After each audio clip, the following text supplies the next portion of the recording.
तो हेलो मेरे प्यारे साथियों, क्या आप भी 10वीं कक्षा के छात्र हैं और 2027 में बोर्ड परीक्षा देने वाले हैं? तो आज का ये वीडियो काफी इंपोर्टेंट होने वाला है आप लोगों के लिए। दोस्तों, आज मैं इस वीडियो के माध्यम से आप लोगों को हिंदी व्याकरण का ऑब्जेक्टिव क्वेश्चन बताऊंगा, जो कि आपके बोर्ड एग्जाम की दृष्टि से बहुत ही महत्वपूर्ण है। तो आप इस वीडियो को शुरू से अंत तक देखिएगा और एक एक क्वेश्चन को समझने का प्रयास जरूर कीजिएगा। देखिए, अगर आप इस वीडियो को शुरू से अंत तक देख लेते हैं तो 2027 बोर्ड एग्जाम में आप बहुत ही आसानी से एक एक क्वेश्चन को बना पाइएगा। तो आप इस वीडियो को थोड़ा सा भी स्किप नहीं कीजिएगा और बढ़िया से देखिएगा। और हाँ, वीडियो अच्छा लगे तो एक लाइक कीजिएगा। अगर आप चैनल पे नए हैं तो चैनल को सब्सक्राइब करके बेल आइकन को ऑल पे जरूर कर लीजिएगा। और हाँ, दोस्तों में भी शेयर जरूर कीजिएगा। तो चलिए हम चलते हैं क्वेश्चन की ओर। तो आइए देखिए दोस्तों, पहला नंबर प्रश्न है कि वर्णों के सार्थक समूह को क्या कहते हैं। देखिए, वर्णों के सार्थक समूह को शब्द कहा जाता है। ठीक है, तो देखिए शब्द ऑप्शन सी में है, तो ऑप्शन सी इसका बिल्कुल सही जवाब हो जाएगा। देखिए, अगर इस क्वेश्चन में से किसी भी क्वेश्चन का आंसर अगर आपको पहले से पता हो तो आप मेरे बताने से पहले उस क्वेश्चन का आंसर कमेंट बॉक्स में देते चलिएगा। चलिए अब हम चलते हैं 2 नंबर प्रश्न पे। आइए देखिए, 2 नंबर प्रश्न है कि वर्ण कितने प्रकार के होते हैं। देखिए, वर्ण जो होता है ना, 2 प्रकार का होता है, स्वर वर्ण और व्यंजन वर्ण। ठीक है, तो ऑप्शन ए में है 2, ऑप्शन ए इसका बिल्कुल सही जवाब हो जाएगा। देखिए, अगर आप इस वीडियो को शुरू से अंत तक देख लेते हैं तो 2027 में आप बहुत ही आसानी से क्वेश्चन को बना पाइएगा। तो आप इस वीडियो को थोड़ा सा भी स्किप नहीं कीजिएगा, बढ़िया से देखिएगा। चलिए अब हम चलते हैं 3 नंबर प्रश्न पे। देखिए, 3 नंबर प्रश्न है कि स्वर वर्णों की संख्या कितनी होती है। देखिए, स्वर वर्णों की संख्या जो होता है ना, 11 होता है। ठीक है, तो ऑप्शन बी में है 11, तो ऑप्शन बी इसका बिल्कुल सही जवाब हो जाएगा। अब देखिए, आपका अगला सवाल है कि अच्छा विशेषण की भाववाचक संख्या क्या होगी। देखिए, अच्छा का जो होता है ना, अच्छाई हो जाएगा। ठीक है, अब अच्छाई देखिए ऑप्शन सी में है, तो ऑप्शन सी इसका बिल्कुल सही जवाब हो जाएगा।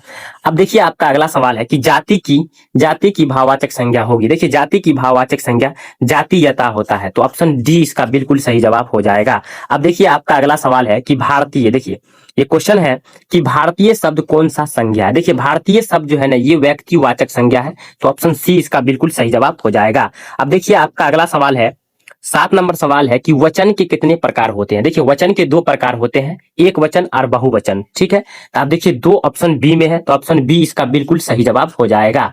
चलिए अब हम चलते हैं आपका अगला प्रश्न पे। देखिए, अगला प्रश्न है कि कर्मचारी गण में कौन सा शब्द लगा है। देखिए, कर्मचारी गण में जो है ना, गण लगा है। ठीक है, तो ऑप्शन सी इसका बिल्कुल सही जवाब हो जाएगा। अब देखिए, आपका अगला सवाल है कि समाचार, देखिए समाचार शब्द किस प्रकार का वचन है। देखिए, समाचार जो है ना, ये जो हो जाएगा बहुवचन हो जाएगा, तो ऑप्शन बी इसका बिल्कुल सही जवाब हो जाएगा। अब देखिए 10 नंबर प्रश्न क्या है। तो 10 नंबर प्रश्न है कि कर्म का चिन्ह है। देखिए, कर्म का चिन्ह जो हो जाएगा को हो जाएगा, ऑप्शन ए इसका बिल्कुल सही जवाब हो जाएगा। आइए देखिए 11 नंबर प्रश्न क्या है। तो 11 नंबर प्रश्न है कि के लिए किस कारक का चिन्ह है। देखिए, के लिए जो है ना, ये संबंध कारक का चिन्ह है। ठीक है, तो ऑप्शन बी इसका बिल्कुल सही जवाब हो जाएगा 11 नंबर प्रश्न का। अब देखिए, आपका अगला सवाल क्या है। तो अगला सवाल है कि पेड़ से पत्ते गिरते हैं, इस वाक्य में से किस कारक का चिन्ह है। देखिए, से जो है ना, से ये हो जाएगा आपको अपादान कारक। ठीक है, तो ऑप्शन सी इसका बिल्कुल सही जवाब हो जाएगा 12 नंबर प्रश्न का। उसके बाद देखिए 13 नंबर प्रश्न है कि निश्चयवाचक सर्वनाम इनमें से कौन सा है। देखिए, निश्चयवाचक सर्वनाम जो है ना, यह जो है यही है, ऑप्शन डी इसका बिल्कुल सही जवाब हो जाएगा। आप देखिए, आपका अगला सवाल है कि पुरुषवाचक सर्वनाम के कितने प्रकार होते हैं। तो देखिए, पुरुषवाचक सर्वनाम के 3 प्रकार होते हैं, तो ऑप्शन बी इसका बिल्कुल सही जवाब हो जाएगा। अब देखिए 15 नंबर प्रश्न है कि मुझे किस प्रकार का सर्वनाम है। देखिए, मुझे जो है ना, ये उत्तम पुरुष है। ठीक है, ऑप्शन ए इसका बिल्कुल सही जवाब हो जाएगा। तो देखिए, वीडियो अभी हम लोगों ने 15 क्वेश्चन को कवर किया है। ठीक है, अगर यहाँ तक अगर आपको वीडियो अच्छा लगा तो आप एक लाइक जरूर कीजिएगा। ठीक है, क्योंकि आपका एक लाइक मुझे बहुत मोटिवेट करता है, तो आप एक लाइक जरूर कीजिएगा इस वीडियो को। उसके बाद चलिए देखिए 16 नंबर प्रश्न क्या है। तो 16 नंबर प्रश्न है कि शिव शब्द का विशेषण क्या है। देखिए, शिव शब्द का जो विशेषण होता है ना, सैव होता है। ठीक है, तो ऑप्शन सी में है सैव, तो ऑप्शन सी इसका बिल्कुल सही जवाब हो जाएगा। उसके बाद देखिए 17 नंबर प्रश्न है कि राष्ट्र का विशेषण होता है। देखिए, राष्ट्र का विशेषण जो होगा राष्ट्रीय होगा। ठीक है, ऑप्शन सी इसका बिल्कुल सही जवाब हो जाएगा। उसके बाद चलिए अब हम चलते हैं 18 नंबर प्रश्न पे। देखिए, 18 नंबर प्रश्न है कि निम्नलिखित शब्दों में कौन सा विशेषण का पद है। ठीक है, तो देखिए इसका जो सही जवाब हो जाएगा ऑप्शन बी होगा, उजाला, ऑप्शन बी इसका बिल्कुल सही जवाब हो जाएगा। उसके बाद आइए देखिए 19 नंबर प्रश्न है कि राम फल खाता है, कैसी क्रिया है। देखिए, राम फल खाता है तो ये सकर्मक क्रिया है। ठीक है, तो ऑप्शन ए इसका बिल्कुल सही जवाब हो जाएगा।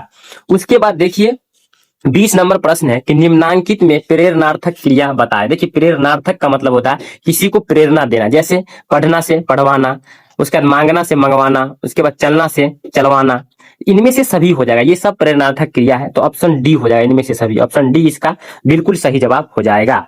उसके बाद देखिए 21 नंबर प्रश्न है कि राम ने रोटी खाई वाक्य में क्रिया के किस अनुसार होगी। तो देखिए 21 नंबर प्रश्न का सही जवाब होगा कर्म होगा, ऑप्शन बी हो जाएगा।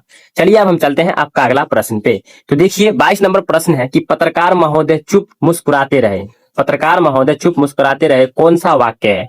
तो देखिए 22 नंबर प्रश्न का जो सही जवाब हो जाएगा ना, ये सरल वाक्य है, तो ऑप्शन ए इसका बिल्कुल सही जवाब हो जाएगा।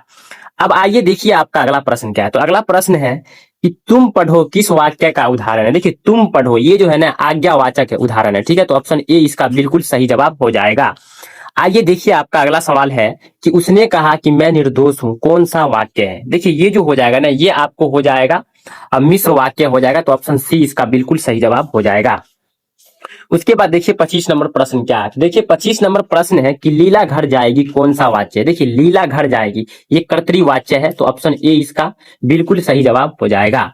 उसके बाद आइए देखिए आपका अगला सवाल है कि राम खाता है, राम खाता है कौन सा वाच्य है। देखिए ये भी कर्तृवाच्य होगा, ऑप्शन ए इसका बिल्कुल सही जवाब हो जाएगा। उसके बाद देखिए 27 नंबर प्रश्न है कि शोभा रो रही थी कौन सा वाच्य है, कौन सा वाच्य है। तो देखिए 27 नंबर प्रश्न का जो सही जवाब हो जाएगा ये भी कर्तृवाच्य हो जाएगा, तो ऑप्शन सी इसका बिल्कुल सही जवाब हो जाएगा।